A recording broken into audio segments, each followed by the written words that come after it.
Here's how to tie the adjustable grip hitch. Start by taking the end of the rope and going around the support. Then go around the standing end 2 times.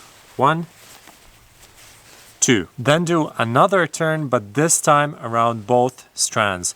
And finally tug the end underneath the last turn. Before using it, tighten the knot by holding it with your one hand and then with your other hand pulling the end of the rope, and then repeating the same process, only this time pulling this strand. So the main idea of this knot is that you can adjust the size of this loop pretty easily, but at the same time, if you pull on the rope over here, then it doesn't tighten by itself. This allows you to easily tension this rope.